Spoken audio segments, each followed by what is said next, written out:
Mogul Motivation, empowering and inspiring entrepreneurs and dream chasers worldwide, 1 week at a time. Presented by True Stories Media. And I am your host, Antoine Twiz Taylor. Hello everybody, thank you for tuning in to another episode of Mogul Motivation. Welcome back. I'm happy that you are here. If this is your first time listening, this podcast is for the aspiring entrepreneur trying to get over that hump and make things happen. This podcast is for anybody with a dream that wants to go forward and accomplish that dream.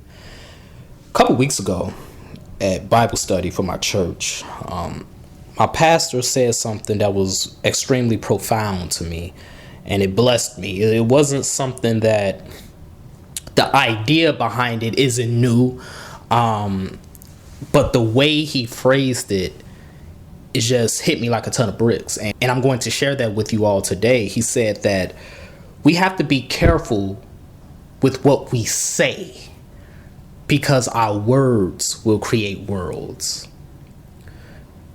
That was very deep to me. And I'm not even like on no fake deep stuff, but that was very deep because that's something that I have been battling, at least from a conscious standpoint, in my entrepreneurial and in my personal life, period. More so in these last 4 years, from 2020 up to 2024, the present day, this pandemic era, I've been battling that more than I ever have in my life. But the reality is, as humans, we step foot on this battlefield from the moment we are born. From the moment we are born, our parents, family members, people in our community, they are feeding us words that are either going to pour into us or drain us, whether we know it or not. As a child, if someone is telling you that you cannot do something, you are going to grow up internalizing the fact that you cannot do it. And then when life continues to get harder and harder, you're going to believe that you cannot do it. You see, we have to be careful with the words that we send in the direction of others because they will hurt people. They will cut people. We always say, sticks and stones may break my bones, but words will never hurt me. That is not true. Words can hurt you. Words can break you. And when people who you expect to receive love from, is Valentine's Day today, right? People who you expect to receive love from, people who you expect to have your back, they can hurt you with their words. But not only that, it can be people that are adverse to you. People who don't know no better. People who literally do mean you harm. They will shout things in your direction that will deteriorate your spirit. The war of the words is what I want to talk about on this episode this week. Because the words that we use to describe others, the words that we use in reference to others, the words that we say to people, we have to be very cognizant and careful with that. Because if we want to be people of good fortune, if we want to have all these good things happen to us, if we want to prosper, if we want to have good health, if we want to be compassionate, good people, genuinely, we cannot treat people poorly with our words. We cannot cut people with our words. We cannot tear people down with our words. We have to watch what we say. Now, the phrase that I do believe in is, if you have nothing good to say, say nothing at all. It doesn't require any work. Just keep your mouth shut and continue to move forward. Watch your words, ladies and gentlemen. Be careful with your words and what you send in the direction of other people, because you're going to wound those people. And not only that, those words are going to ricochet off of them, recycle in the atmosphere, and fall back to you. That's why my second point on this episode is, not only do we have to watch what we say to other people, we have to watch what we say to ourselves first and foremost, most importantly.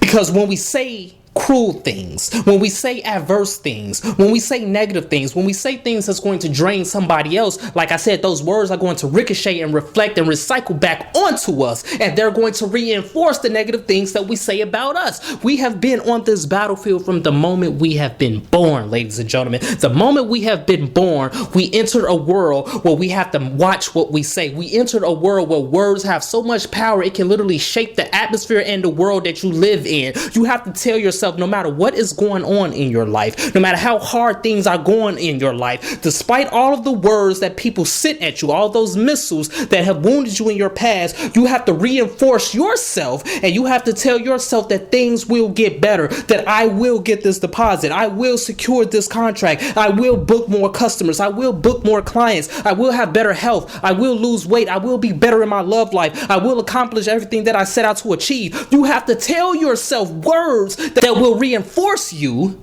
and build you up and pour into you. You have to fill your cup up when nobody else will. You have to fill your spirit up. The war of the words is the most crucial war you will ever face in your life, because it is literally spiritual warfare. Your subconscious does not know the difference between you are stupid or you are intelligent. Whatever you tell your subconscious more, your subconscious will lean to that and believe that. The war of the words. You have to feed yourself words of encouragement. You have to feed yourself words of love. You have to feed yourself words of affirmation. You have to feed yourself words of righteousness. You have to feed yourself words of compassion. And when you feed yourself more and more and more of this, then you're going to be able to send more and more of that out and bless somebody else, because somebody blessed you. It wasn't just people telling you that you can't do it. It was somebody telling you that you can do it. And because of the people who told you that you can do it, you started to tell yourself that you can do it a little bit more. And therefore your subconscious started to lean into that fact. And because your subconscious leans into that fact, you start to accomplish more things. You start to make progress on the outside, on the external side. You have to reinforce yourself with your words. And when you reinforce yourself with your words, you can reinforce other people with your words. You can build a compassionate community simply with your words. We have to win this war. We cannot lose this war. It's very important that we continue to go forward and win this war. So when you tell yourself something negative, when you tell yourself something adverse, you immediately must tell yourself something positive multiple times, so your subconscious can lean into that positivity, can lean into those blessings and receive the outpour that God has waiting for you. The war of the words is very important. And we have to win this war, because this war will determine our future. This war will determine our present, actually. It's going to shape your world. You ever have a moment where you are angry and you just been going off and you seeing nothing but red and you're shaking and you're trembling? It seems like the world that you are living in at that very moment, you can't focus on anything. You feel uneasy. As somebody who had to go to anger management classes, as somebody who had anger problems, I know what that feels like when I used to use people as verbal and emotional punching bags, because I couldn't win the war of the words in my own self. So therefore I declare war on other people. And because I declare war on other people, therefore my spirit felt even lower than it already felt. You don't feel good when you attack people with words. You don't feel good when you send out these missiles and weapons of mass destruction, but you do feel good. The world around you does seem clearer. The sun seems brighter. The sky seems bluer. The clouds seem whiter. The air smells better when you send out words of compassion, when you send out words of encouragement, and even more so when you are telling yourself that it's going to work. Yes, it's hard, but therefore I am harder. Therefore I have more endurance. Therefore I have the perseverance, and therefore I will get to where I want to get. The world is much better in your life when you give yourself words of encouragement. The world is much better in life when you tell other people that things can get better and things will get better. Use your words wisely, and always use your words for the benefit of yourself and for the benefit of others. So that's my message this morning, everybody. Let's continue to work. Let's continue to imagine reality. The war of the words, we must have victory. The war of the words, we must not surrender. The war of the words, there will be no treaties. Only absolute victory in our favor, in favor of positivity, in favor of achievement, in favor of all things true, all things noble, all things right, all things pure. That's what the war of the words will lean towards. So if this podcast has blessed you in any way, shape, or form, ask for two things as always. Number one, please leave a 5-star review. And number two, pass it on to a friend who may benefit from it as well. Have a great day, everybody. I'll talk to you next week.